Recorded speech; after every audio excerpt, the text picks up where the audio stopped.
Dawn of July 3, 1863, broke over Gettysburg like a sullen promise. The fields west of Cemetery Ridge were veiled in smoke, the reek of black powder hanging heavy in the warm summer air. Along the low stone wall near the angle, the men of the 69th Pennsylvania stood silent, their faces hollow-eyed from 2 days of ceaseless fighting. Colonel Dennis O'Kane paced behind the wall, his sword dragging lightly in the dust, the Irish green of his regimental flag rippling behind him. He paused to grip the shoulder of Captain George Thompson of Company F, nodding toward the western fields where the enemy massed beyond view. The men of the 69th called themselves the Philadelphia Irish, but this ground was no foreign land. This was Pennsylvania, their own soil, and O'Kane reminded them of that with every step and every word. Private Patrick Donnelly, barely 17, clutched his musket so tightly his knuckles were white. He stole glances at the veterans beside him, men with faces lined by war, men who had stood at Antietam and Fredericksburg. He wondered if he would measure up when the storm came. To the right of the 69th Pennsylvania stood the 71st Pennsylvania, their lines stretching along the crest to an angle in the rock wall. Behind the 71st, in reserve at first, was the 72nd Pennsylvania, its ranks tense and waiting. Beyond the shattered fences and swells of farm fields, across the open ground scorched by artillery, the Confederate divisions of Longstreet gathered, thousands of gray and butternut figures ready to march into the jaws of destruction. The morning passed in oppressive quiet, broken only by the cries of the wounded and the occasional crack of a skirmisher's rifle. Men crouched behind the wall, cleaning weapons, sharing canteens, murmuring prayers. Overhead, the sun climbed higher, beating down on the field of slaughter that was to come. At noon, the first puff of white smoke from a Confederate gun bloomed on the distant ridge. Then another and another, until the horizon was alive with fire. Shells shrieked through the air, bursting among the Union batteries and ranks. The ground shook beneath the 69th as the great bombardment began, the prelude to what would become known as Pickett's Charge. Colonel O'Kane drew a deep breath and called to his men, his voice steady despite the roar of the guns. "Stand firm, lads, this is Pennsylvania soil, and no rebel shall take it from us." They didn't know it in the time, but the focus point of the attack was right where they were standing. The hour was near 1 o'clock when the earth seemed to split apart. Over 150 Confederate guns, massed along Seminary Ridge, roared as one. The bombardment that echoed across the hills and valleys of Gettysburg was like nothing the men of the 69th Pennsylvania had ever known. The air was torn by the scream of solid shot, the hiss of shells that burst overhead, and the terrible whir of jagged iron raining death. Behind the low stone wall, the Philadelphia Irish lay flat against the ground, their faces in the dirt, their bodies pressed to the earth as if trying to burrow into safety. Lieutenant Cushing's battery, positioned just behind them, fired over their heads. The gunners swore and sweated, their faces blackened by powder as they loaded and fired with desperate speed. Canister and solid shot flew in both directions, mingling with the deadly storm of Confederate artillery.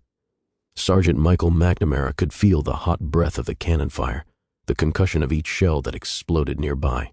He lay with his musket across his arms, counting the seconds between each shot, unable to tell which thunder belonged to friend or foe. To his left, Private Patrick Donnelly muttered a prayer, his fingers tight on his rosary even as his heart raced with terror. The wall trembled with the fury of the barrage. Stones shifted under the blasts, trees splintered and fell. Men of the 69th flinched as shards of rock and wood whipped past their heads. To their right, the 71st and 72nd Pennsylvania bent low, the faces of their officers grim with anticipation and dread. Hours seemed to pass, though it was barely over an hour. The Confederates had loosed the greatest artillery assault yet seen on American soil, but the Union line held. Smoke and dust obscured the field, and for a moment it seemed the world was consumed by fire and noise. Then, as suddenly as it began, the cannonade slowed. The guns fell silent one by one, the smoke drifting away to reveal the horror it had masked. Across the open field, the gray and butternut ranks of Pickett's division stepped out from the trees. Long lines of men, bayonets glinting, battle flags waving, their drums beating the long roll of doom. 13,000 Confederates advanced across the shattered ground, their lines steady, their purpose clear. Colonel O'Kane rose to his feet behind the wall, his sword drawn, his voice steady as steel. His men watched him, their fear forgotten in the face of duty. They would not break, they would not yield. As the enemy closed, the 69th Pennsylvania waited, their muskets ready, their hearts pounding. The storm had passed. Now came the reckoning. The gray tide surged forward, banners aloft, bayonets fixed, their battle lines stretching across the open fields like a living wall. The men of the 69th Pennsylvania stood behind their stone barricade, watching the enemy come, step by measured step. The air was thick with smoke and the scent of burned powder. Each heartbeat seemed louder than the drum roll of the Confederate advance. Colonel Dennis O'Kane's voice rang out above the rumble of cannon and musketry. "Hold your fire, lads. Hold until they are near." His sword pointed toward the oncoming mass, his figure steady amidst the storm. At 30 paces, the order came. Fire. A sheet of flame and smoke erupted along the stone wall. The volley from the 69th Pennsylvania struck Garnett's men with deadly precision. Men of the 19th Virginia and 28th Virginia fell in heaps, their lines torn asunder, their flags toppling to the ground. Still the Confederates came on, driven by desperation and courage, stumbling over their fallen as they closed with the wall. To the right of the 69th, disaster unfolded. The 71st Pennsylvania and 72nd Pennsylvania, caught in confusion and panic, began to fall back, their formations dissolving under the pressure. Colonel O'Kane turned to his men, his voice steady despite the chaos. "You are defending the soil of your native state. You are as brave as they are. Stand and fight." The 69th answered with steel. Company Y and Company A wheeled to the right to meet the threat on their flank. Company F hesitated, their captain, George Thompson, lying dead before he could give the order. Through the gap they had left, the Confederates poured in, bayonets gleaming, muskets raised, faces set in grim resolve. In moments, Company F was overwhelmed. Every man was killed, wounded, or dragged over the wall as a prisoner. Company D fell back from the wall, wheeled, and met the enemy hand to hand. Muskets cracked, bayonets clashed, rifle butts swung in desperate blows. The fight at the angle became a struggle of man against man, breath against breath, death against death. The wall, for so long the shield of the 69th, became the line on which their fate balanced. The regimental colors snapped above the melee, defiant against the storm. The Irishmen of Philadelphia stood alone, bloodied but unbowed, as the gray wave crashed upon them and the angle became a cauldron of smoke, blood, and steel. The Confederates, their ranks broken but their fury undiminished, swarmed over the barrier. Bayonets thrust, sabers slashed, men grappled with bare hands, their faces inches apart, the roar of musketry deafening at such close quarters. Colonel Dennis O'Kane stood at the heart of the storm, sword raised, calling his men to rally, to hold, to fight. A bullet found him, tearing through his skull, and he fell without a word, his blood mingling with the Pennsylvania soil he had sworn to defend. Lieutenant Colonel Martin Schutte, rallying the right of the line, took a shot to the stomach and sank to his knees, his hands clutching at the mortal wound, his final orders lost in the chaos. The 71st and 72nd Pennsylvania, moments before in disarray, now surged back toward the wall. Webb had ridden among them, his face black with powder and rage. He had seized the colors of the 72nd from Sergeant William Finesy, shouting for the man to advance, pulling at him, trying to drag him forward. But the sergeant held fast, unwilling to let go of the flag or take a step. Webb had cursed and strode away in disgust toward the 69th, where the fight was hottest. Moments later, Sergeant Finesy was struck down, the colors torn from his grasp. Now, led by Corporal Thomas Murphy, the last of the 72nd's color guard, the regiment charged back.